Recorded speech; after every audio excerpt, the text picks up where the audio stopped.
sekarang Pak Jokowi mencapai keberhasilan yang luar biasa. Harga minyak satu harga seluruh Indonesia.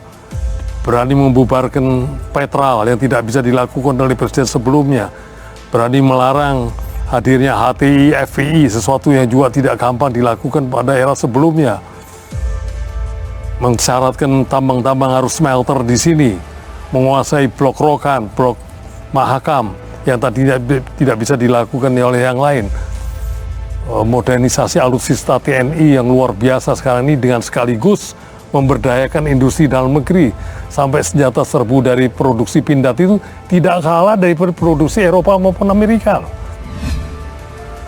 Mereka menolak Nasdem mengusung Anies Baswedan karena Anies kental sekali dengan cap politik identitas yang dulu digunakannya waktu Pilgub DKI tahun 2017. Tapi Surya Paloh tetap keras kepala demi tujuan besarnya. Dan akhirnya ramai-ramailah elit Nasdem mundur menjadikan Nasdem kehilangan panglima-panglima terkuatnya.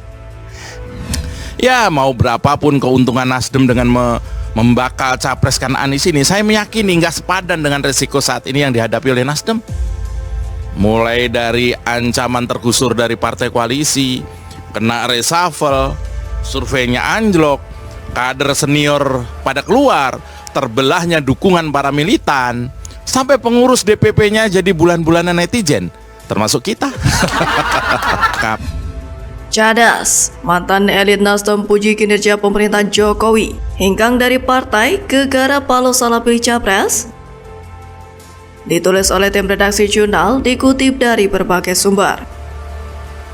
Keputusan Nasdem yang secara terbuka mengusung Anies menjadi capres 2024 memang sedikit mengejutkan. Sebab secara masa politik, Anies sangat berbeda dengan pemerintah. Bahkan mau tidak mau, suka atau tidak suka, harus kita akui bahwa selama ini Anies Baswedan selalu dihadapkan dengan pemerintahan pusat. Hal ini menandakan Nasdem terlihat sudah sangat siap dengan konsekuensi yang terjadi ke depan, termasuk kemungkinan pecah kongsi dengan presiden atau dengan para pendukung fanatiknya. Apalagi semua orang tahu, Anies itu tak masuk kategori selera politik pendukung pemerintahan saat ini. Fatalnya, keputusan Nasdem yang ngotot mengusung Anies ini pun berbuntut panjang dengan hengkangnya tokoh-tokoh partai satu persatu. Tak pelak mantan elit partai Nasdem Siswono Yudhohusodo sebagai Ketua Dewan Pertimbangan atau Wantim memilih hengkang karena tak sejalan dengan keputusan Paloh memilih Anies sebagai capresnya Nasdem. Walaupun beberapa saat lalu, ketika diwawancarai dalam program Rosi Kompas TV dikutip pada Sabtu 23 Juni 2023, Siswono membantah bahwa langkah pengunduran dirinya sebagai Ketua Dewan Pertimbangan Partai Nasdem tidak berkaitan dengan deklarasi pencalonan Anies Baswedan sebagai Presiden, namun ia mengakui tak sejalan dengan Nasdem soal rencana mengusung Anies. Dia pun membeberkan bahwa dirinya tak sepaham dengan Nasdem yang justru mengambil langkah berkoalisi dengan dua partai oposisi, yakni Demokrat dan PKS. Mengingat menurut Siswono, Partai Nasdem masih berada satu barisan di gerbong pemerintah pendukung Jokowi Ma'ruf Amin. Siswono bilang dirinya mendukung kandidat calon presiden yang berkomitmen mendukung kebijakan Presiden Joko Widodo. Sebab menurutnya, program dan kebijakan pemerintahan Jokowi itu sudah baik. Terlebih mantan elit Partai Nasdem itu mengakui kehebatan Presiden Jokowi dalam memerintah selama 2 periode kepemimpinannya. Lantas ia pun mengatakan bahwa Jokowi telah mencapai keberhasilan yang luar biasa. Misalnya dalam menyetarakan harga minyak satu harga seluruh Indonesia. Kemudian Presiden Jokowi berani membubarkan Petral yang tidak bisa dilakukan oleh Presiden sebelumnya. Jokowi juga berani melarang hadirnya HTI dan FPI, sesuatu yang diketahui juga tidak gampang dilakukan pada era sebelumnya. Lalu, menurut Siswono, Jokowi juga mampu mensyaratkan tambang-tambang harus mendirikan smelter di Indonesia agar mendapat nilai tambah dari hasil tambang. Kemudian kata Siswono, Jokowi juga menguasai blok Rokan dan blok Mahakam yang tadinya tidak bisa dilakukan oleh yang lain. Ada lagi modernisasi alutsista TNI yang luar biasa sekarang ini dengan sekaligus memberdayakan industri dalam negeri. Sampai senjata serbu dari produksi PT Pindad Persero yang juga tidak kalah dari produksi Eropa maupun Amerika. Maka kemudian wajar jika mantan elit Partai Nasdem tersebut memilih mendukung kandidat calon presiden yang berkomitmen untuk mendukung kebijakan Presiden Joko Widodo. Sebab faktanya kebijakan pemerintahan Jokowi itu memang berdampak baik bagi bangsa ini. Lalu bagaimana dengan baca pres usungan Partai Nasdem Ya, jelas publik sudah bisa menilai dengan jeli bagaimana rekam jejaknya memimpin DKI Jakarta.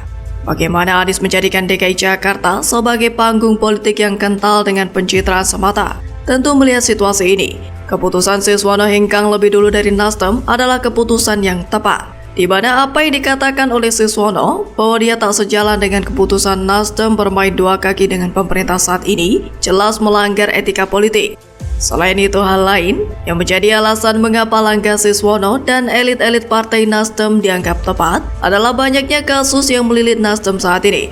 Entah dari kasus korupsi kader Nasdem hingga huru-hara elektabilitas partainya yang kian anjlok setelah mengusung Anies. Jadi, bagaimana menurut Anda? Perkiraan saya, Pilpres 2024 nanti hanya akan ada 2 pasangan calon saja, yaitu Ganjar Pranowo dan Prabowo Subianto. Nasdem malah sangat mungkin ke Ganjar, sedangkan PKS sulit ada di perahu yang sama dengan PDI Perjuangan. Potret kemesraan dua capres beda kubu di Tanah Suci. Denny Siregar prediksi Anies akan jadi cawapres Ganjar. Pegiat media sosial Denny Siregar mengomentari potret kebersamaan dua bakal calon presiden yang tengah melaksanakan ibadah haji di Tanah Suci, yaitu Anies dan Ganjar Pranowo. Dua sosok capres dari kubu yang dikenal berseberangan tersebut nampak akrab berdekatan setibanya di Arab Saudi. Momen itu terekam dalam foto yang kemudian viral di media sosial Twitter. Menyikapi kebersamaan itu, Denny Siregar mempertanyakan sinyal-sinyal jika Anies akan menjadi calon wakil presiden dari Ganjar. Seperti diketahui, Anies telah dideklarasikan sebagai capres dari koalisi perubahan yang diisi Nasdem, Demokrat, dan PKS. Sementara Ganjar Pranowo diusung oleh PDIP yang telah mendapatkan dukungan dari P3 dan Partai Hanura. Kedua capres beda kubu itu diketahui sama-sama tengah menjalankan ibadah haji 1444 Hijriah atau 2023 dan menyempatkan untuk bertemu. Beredar foto di media sosial ketika Ganjar dan Anies dalam satu kegiatan yang sama. Kedua tokoh baca pres itu terlihat menggunakan pakaian khas ibadah haji. Ganjar dan Anies bahkan terlihat tersenyum menghadap juru foto yang memotretnya. Tampak pula dalam foto Menteri PPN Suharso Monoarfa dan istri-istri dari Ganjar dan Anies. Mereka juga terlihat membawa serta tanda pengenal ibadah haji yang mereka kalungi. Tapi melihat prediksi Anies menjadi cawapres Ganjar Pranowo, rasanya itu tidak mungkin terjadi. Karena posisi cawapres akan tergantung pada kebutuhan politik masing-masing capres. Misalnya cawapres mewakili segmen pemilih Islam, cawapres mewakili representasi luar Jawa, atau cawapres adalah elit partai atau ketua umum. Pencapresan Ganjar oleh PDIP akan berdampak pada kontestasi politik nasional. Dan juga diprediksi mampu mempengaruhi keputusan parpol lainnya karena sosok Ganjar sangat populer, sering menempati puncak survei sebagai capres 2024. Dukungan datang mengalir kepada Ganjar dari berbagai parpol. Ganjar adalah sosok yang sangat nasionalis dan ingin meneruskan pembangunan Jokowi, sedangkan Anies adalah kebalikannya. Ia ingin mengubah apa yang dibangun Jokowi. Selain itu, Anies juga dekat dengan kelompok-kelompok ekstremis dan juga politik identitas, yang mana sangat bertentangan dengan Ganjar yang dekat dengan ulama dan kiai-kiai NU. Selain itu, dari hasil banyak simulasi capres-cawapres, mendapati fakta bahwa anggapan elektabilitas Anies mulai mentok ada benarnya. Terbukti ketika Anies coba dipasangkan dengan siapapun sebagai cawapres, hasilnya tetap mentok dan gagal melewati Ganjar. Sementara bagi Ganjar, faktor siapa cawapres yang dipasangkan dengannya cukup menentukan siapa yang unggul, meskipun selisihnya tidak terlalu jauh. Bahkan bisa dibilang cukup ketat dengan Prabowo.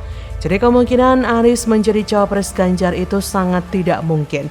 Jika itu dipaksakan, maka elektabilitas Ganjar bisa jeblok dan yang paling buruk akan gagal nyapres.